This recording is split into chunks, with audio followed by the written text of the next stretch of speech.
RCR presenta Aquí se habla libertad con Pedro Uruchurtu.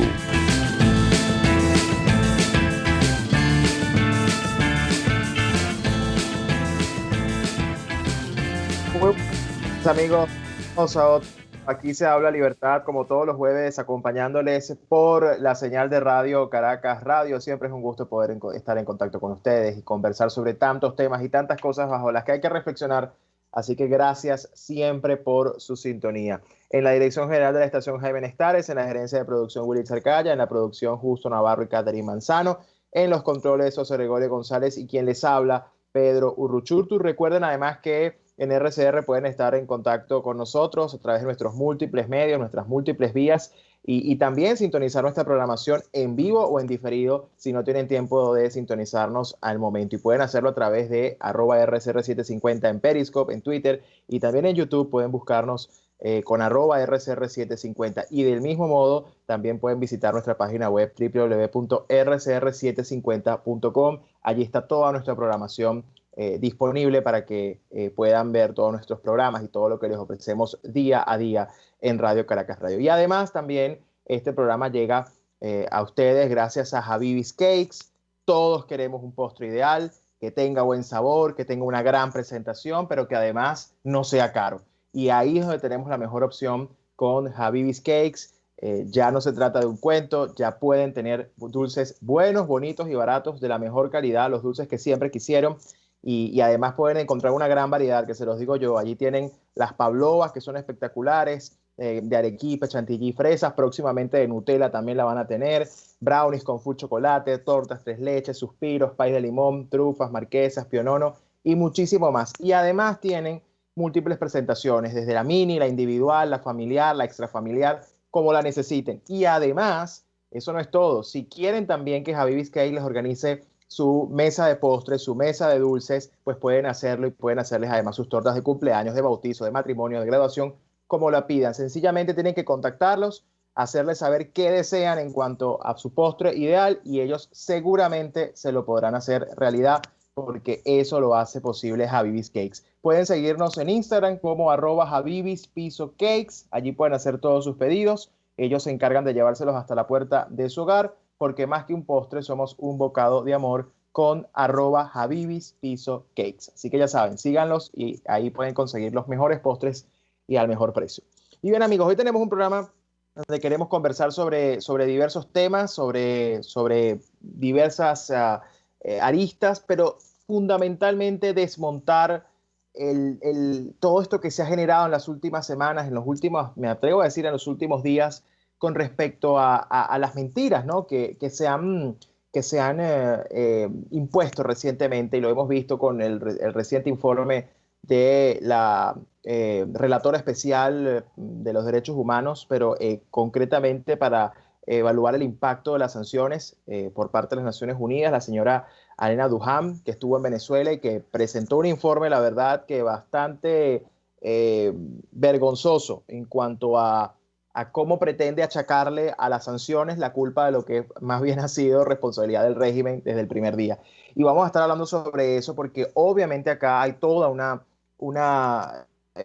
hilo, ¿no? Hay una argumentación y hay una razón para que una persona como esta, una funcionaria como esta, venga a Venezuela a hacer este tipo de trabajo, donde además, bueno, claramente parcializada, yo lo decía en mis redes recientemente, parecía más una funcionaria del régimen que realmente una funcionaria independiente. Y eso demuestra, pues, al final de cuentas, más allá de quién es ella y de dónde proviene, de ser de Bielorrusia, de estar vinculada, por supuesto, al entorno estatal bielorruso, eh, pues también demuestra mucho cuánto, digamos, las organizaciones internacionales como la ONU,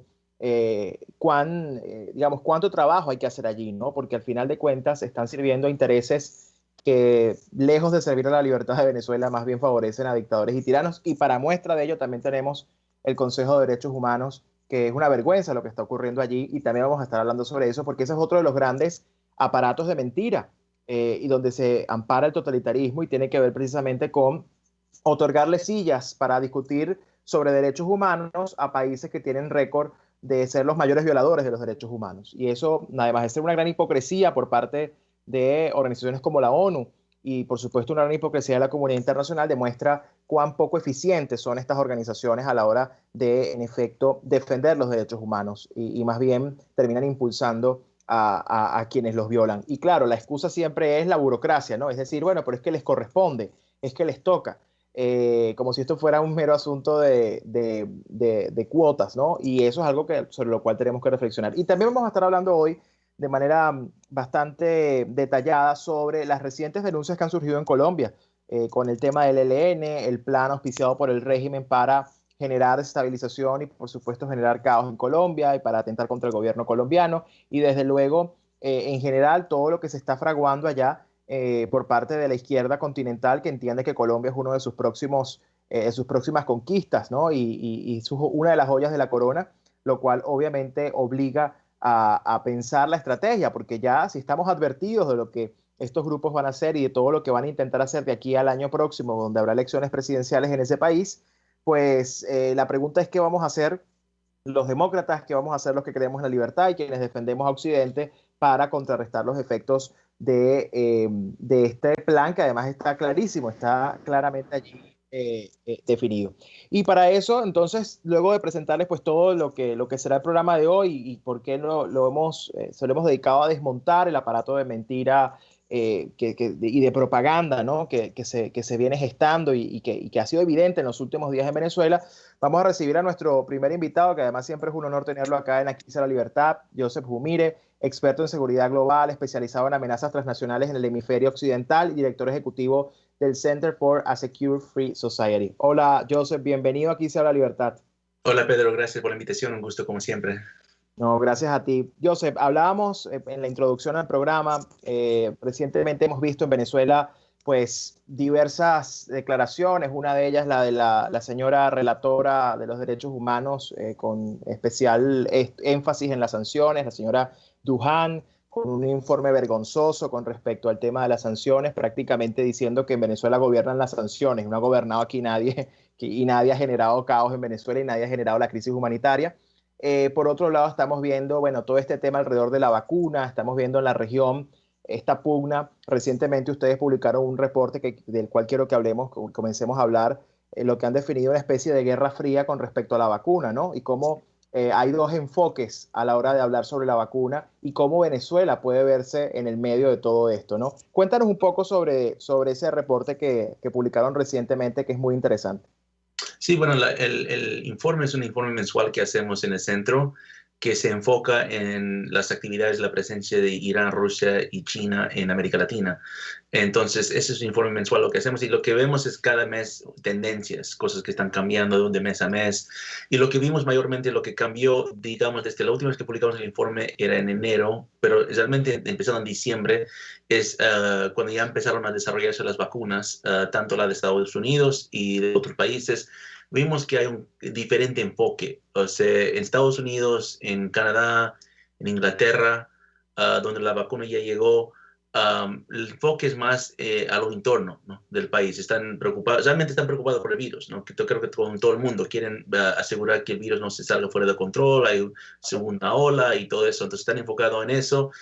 Pero China y Rusia parece que no les importa tanto su pueblo o su población, que están utilizando la vacuna más como una herramienta de política exterior y están enfocados mucho en lo que se llama el mundo subdesarrollado, algunos lo llaman el tercer mundo o lo que ellos llaman el mundo sur-sur, ¿no?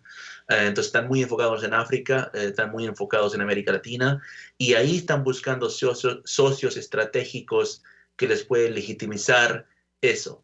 En este caso sería Venezuela. O sea, Venezuela no solo comprando las vacunas, pero vacunando a la gente en Venezuela. Y tú sabes que en Venezuela el régimen de Maduro puede decir cualquier cosa. No puede, cuando el virus estaba presente, ni siquiera lo querían reconocer o hablar hasta que les conviene.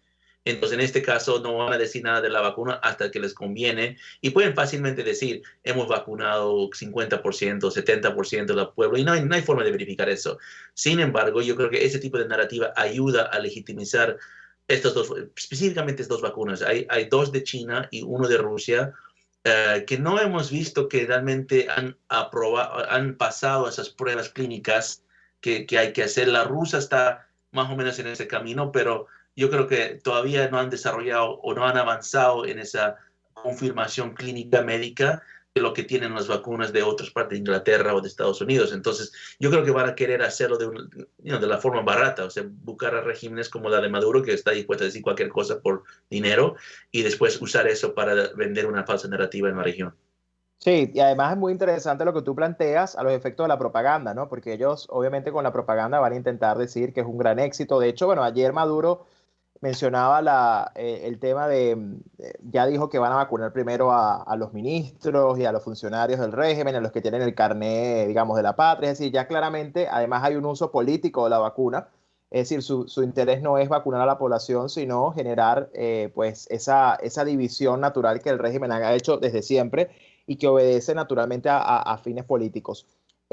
Joseph, ¿cómo ves el tema, digamos, viéndolo desde esta perspectiva? Porque por un lado está esto, por otro lado el régimen está usando, como siempre, su narrativa de las sanciones, ¿no? Diciendo que, bueno, parte del problema de no poder acceder al programa COVAX, por ejemplo, o no poder pagar a la OMS la cuota que pide el programa COVAX para recibir las vacunas AstraZeneca, por ejemplo, o en el caso de decir que, tal cual lo comentó esta relatora en su informe, que bueno, parte del problema de la salud en Venezuela es que bueno, las sanciones han disminuido el acceso y la calidad.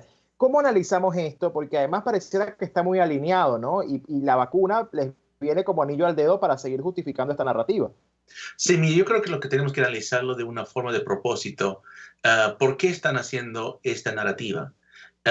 Es claramente una victimización es una estrategia vieja que ha usado Cuba por décadas, que ha usado Unión Soviética en su momento, y que ahora hoy día lo están haciendo en conjunto con Irán, con Corea del Norte y otros países que tienen sanciones. Pero el propósito, creo que de esto, es de deslegitimizar las sanciones a un punto donde hay un orden burocrático de cómo se puede aprobar una sanción.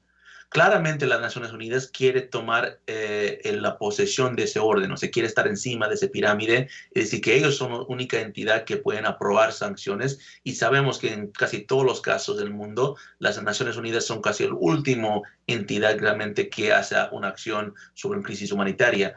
Entonces, en ese aspecto, yo creo, y es irónico también eso, déjame dar un punto, pues, es irónico en el sentido que hasta las propias sanciones del Consejo de Seguridad contra Irán, que ellos tenían sanciones o tienen sanciones desde 2007 contra Irán, esos mismos sanciones fueron burlados y evadidos por Irán en Venezuela. O sea, Irán fue a Venezuela para evadir las sanciones del propio Naciones Unidas. Entonces, de cierta forma se están deslegitimizando a ellos mismos. Pero el propósito yo creo que es hacer eso, y es muy peligroso porque en el futuro, esto no solo afecta a Venezuela, esto afecta a cualquier país que quiere proteger su sistema financiero proveniente de dinero sucio que viene de narcotráfico o lavado o corrupción o lo que sea, y eso tiene un efecto real. O sea, ellos hablan de soberanía, la habilidad de tener, imponer la soberanía de cada país. Bueno, un aspecto de un país soberano es la habilidad de proteger tus propios bancos y sistema financiero. Un propósito de las sanciones no es solamente presionar el régimen de Maduro. Otro propósito de las sanciones que Estados Unidos ha impuesto sobre el régimen es también proteger nuestros bancos. Porque si mucho dinero sucio proveniente del narcotráfico mayormente, que Venezuela es un grande país de tránsito de narcotráfico, si ese dinero llega en cantidad al sistema financiero estadounidense, puede empezar a corromper los bancos, y eso nos hace en efecto. Entonces, quitando esa herramienta, deslegitimizando las sanciones, afecta no solo en este caso de Venezuela, afecta la habilidad de usar ese método de seguridad nacional, económico, político en el futuro. Entonces, yo creo que es muy peligroso lo que está haciendo. Te pregunto, Joseph, porque a propósito del cambio de administración en los Estados Unidos, digamos, la matriz de opinión que hay con respecto a las sanciones es que va a haber una flexibilización, que el régimen la está buscando desde hace tiempo. Pero por otro lado estamos viendo, incluso en contraste con este reporte, este informe preliminar que presentaron la semana pasada, esta visita de la ONU, hay estudios que demuestran que precisamente Venezuela hoy está en una mejor posición económica en términos de abastecimiento, por ejemplo, de medicamentos y de alimentos en general, gracias a las sanciones, porque esto obligó de algún modo a abrir, ¿no? El ingreso de ciertos productos. Entonces, pareciera que hay un contraste, porque quizás, digamos, como yo lo decía de hecho hace poco en mis redes, ciertamente hoy hay más alimentos en Venezuela y hay más medicinas en Venezuela porque las sanciones obligaron a abrir de algún modo el tema de la economía para que esto llegara al país. El problema es el poder adquisitivo, es decir, nadie puede comprarlo, muy poca gente puede comprarlo, pero eso sí es culpa del régimen, pero no las sanciones. Y es paradójico porque aún frente a toda esta narrativa que nos están diciendo de que las sanciones son las culpables, de que las sanciones son las que han generado la crisis, de que las sanciones son las que han destruido a Venezuela, la realidad es que hoy Venezuela tiene algo de alivio en términos de abastecimiento gracias a esas sanciones, ¿no? Pero al mismo tiempo vemos cómo pues hay una especie de pugna en la opinión pública. Algunos dicen que esto se va a flexibilizar. ¿Cómo estás viendo tú este esquema de las sanciones desde el punto de vista narrativo, ¿no? Porque creo que va a ser uno de los grandes temas este año, porque además es lo que siempre pide el régimen en cualquier mesa de negociación, ¿no? Sí, yo creo que el régimen está muy preparado para seguir resistiendo sanciones si es que se imponen de una forma. Obviamente ellos van a hacer su lobby para poder levantarlo, flexibilizarlo desde Washington, desde Inglaterra, desde Londres, desde Nueva York en las Naciones Unidas o donde sea eso. Pero ellos ya, realmente yo creo que ellos no temen mucho a las sanciones ya, porque las sanciones se han vuelto a ser un poco previstos. O sea, ya se sabe prácticamente que Estados Unidos, cuando hay una tensión entre los países o hay cosas que están pasando de lado ilícito, que sanciones son casi el reflejo primero que tiene Estados Unidos para luchar contra esas amenazas. Pero lo que yo pienso que está pasando ahora es que, y no creo que por ahora, yo creo que por un buen tiempo, el régimen de Maduro, conjunto con sus aliados internacionales, principalmente Rusia, China e Irán, han empezado a construir nuevas formas de comercio exterior. Usando métodos de pagos digitales, usando nuevas formas de sistemas monetarios. Y yo estoy prestando un poco de atención al uso de criptomoneda, porque criptomoneda obviamente es una tecnología nueva, es una herramienta nueva que se está utilizando y que normalmente está utilizado a nivel micro, ¿no? Hay ciertos individuos, ciertas comunidades que están desarrollando eso, pero no lo hemos visto a nivel macro, especialmente en el tema de comercio exterior. Yo creo que estos países que están experimentando cómo hacer eso, por lo menos en el ámbito de método de pago. Porque lo que sanciones hace realmente en efecto no afecta mucho las economías, las sanciones. Lo que las sanciones realmente afectan es el método de pago. O sea, te quita la habilidad de pagar. Usamos el ejemplo de Irán. Durante las más grandes sanciones que Irán ha sobrevivido entre 2007 hasta 2013, esas sanciones no quitó la riqueza que tenía Irán de su petróleo. El petróleo estaba en un bonanza en ese momento. Lo que le puso difícil es cómo enviar los pagos.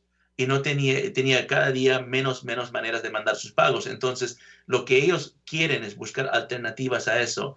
Yo creo que lo están construyendo y creo que están pronto. Con el coronavirus, por ejemplo, Irán ha recibido ayuda para COVID, de material médico, ha recibido y hecho los pagos con criptomoneda, ¿no? De forma de Banco Central. Yo creo que Maduro está experimentando ese nuevo ley antibloqueo.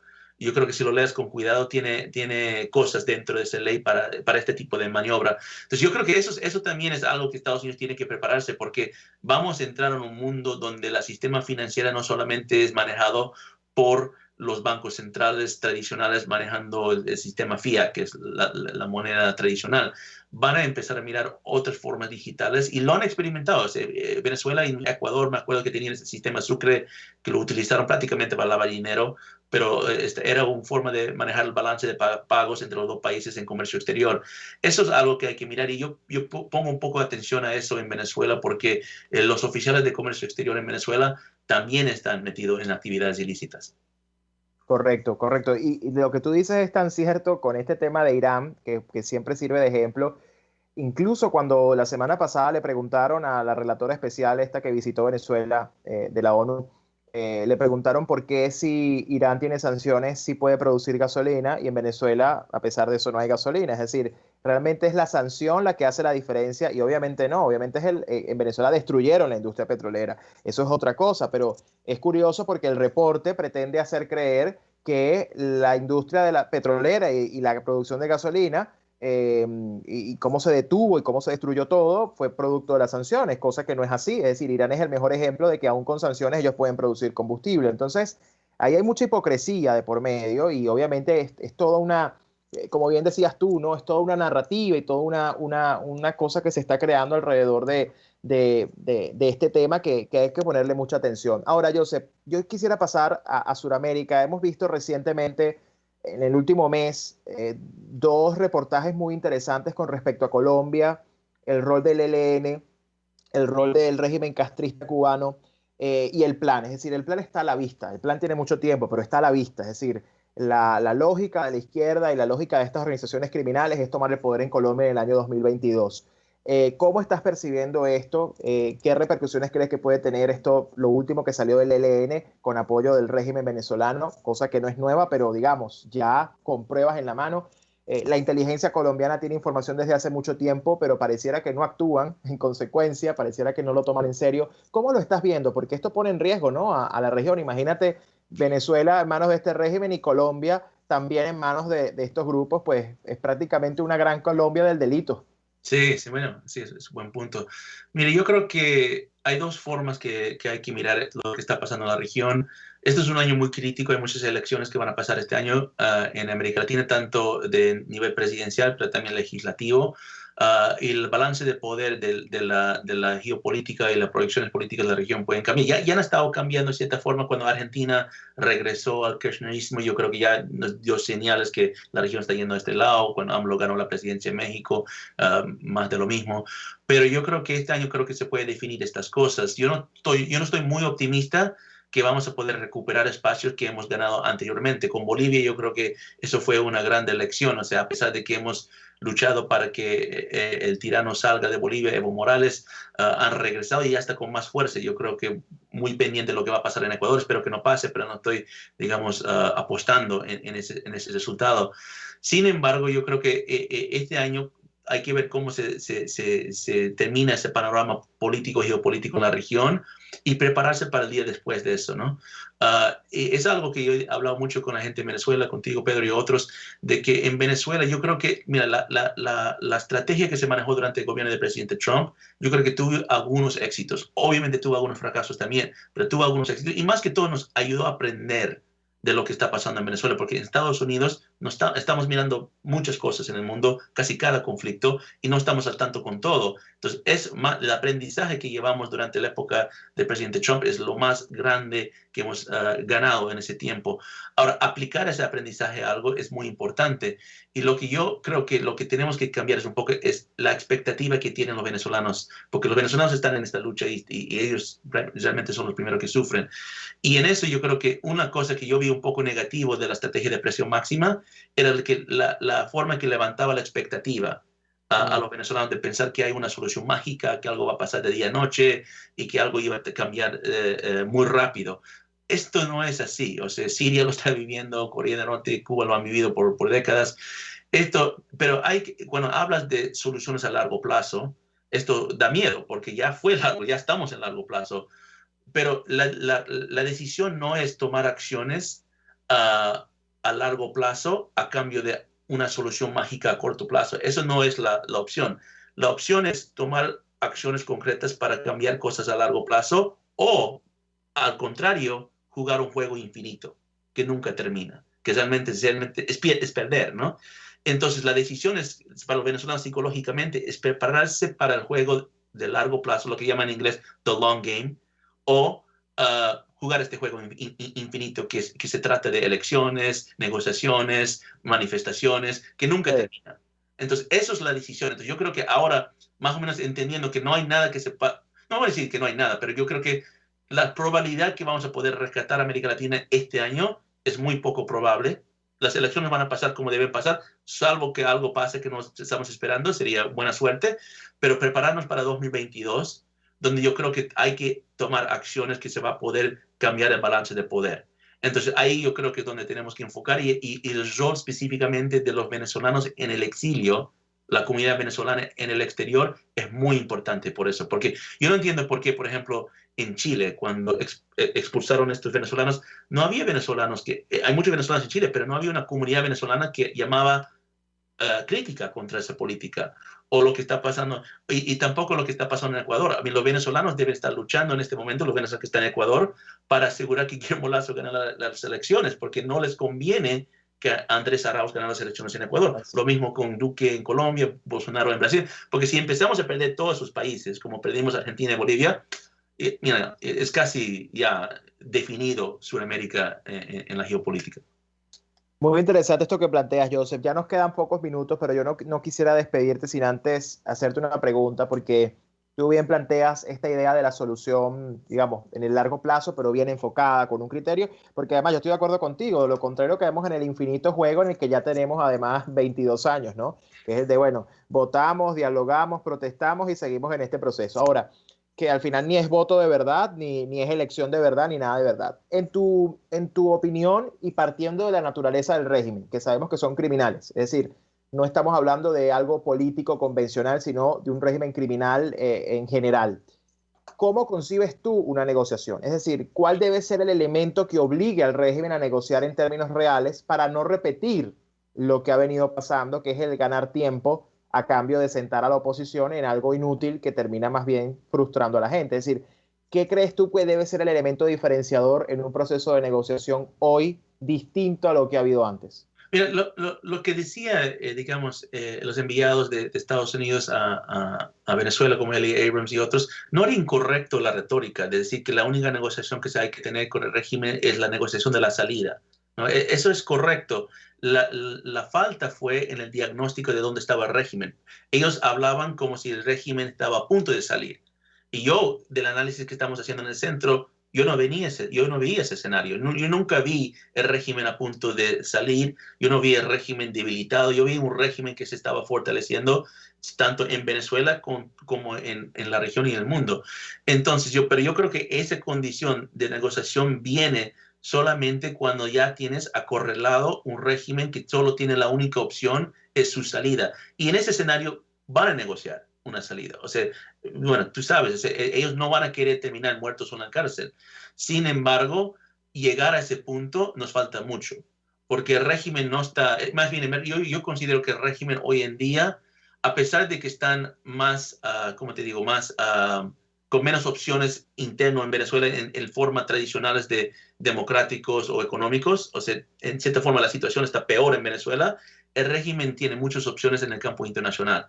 Y esto, el informe de las Naciones Unidas lo comprueba, porque imagínate que a pesar de todo el trabajo de aislar el régimen de Maduro con más que 50 países que no lo reconocen, todavía tienen un as bajo la manga en la ONU, donde pueden en cualquier momento sacarlo para otra vez crecer su, entre comillas, credibilidad que tiene en la comunidad internacional. Creo que he escuchado que Nicolás Maduro mismo va a hablar en el Consejo de Derechos Humanos, ya que ya viene pronto, que me parece como ya una bula, porque va a ser el keynote speaker para algo que realmente debería ser metido a la cárcel por esos crímenes, ¿no? Así es. Bueno, Joseph, gracias como siempre por tu análisis tan claro y tan directo, tan sincero. Mucho por hacer, pero lo importante, como dices tú, es tener claro el norte, ¿no? Y entender que esto no es algo inmediato, no es algo que no se construye en horas, pero que sí requiere de hitos, requiere de logros y requiere obviamente de conquistas progresivas hasta que eso finalmente produzca el cambio que en Venezuela deseamos. Gracias siempre por acompañarnos y esperamos tenerte pronto de nuevo en Aquí se habla libertad. Igualmente, gracias Pedro, un gusto. Bien amigos, vamos a una pausa. Conversábamos con Joseph Humir, experto en seguridad global, especializado en amenazas transnacionales en el hemisferio occidental y director ejecutivo del Center for a Secure Free Society. Vamos a una pausa y regresamos con más de Aquí se habla libertad. Usted escucha Aquí se habla libertad con Pedro Urruchurtu. Síganos en Twitter en @RCR750, la radio que se ve.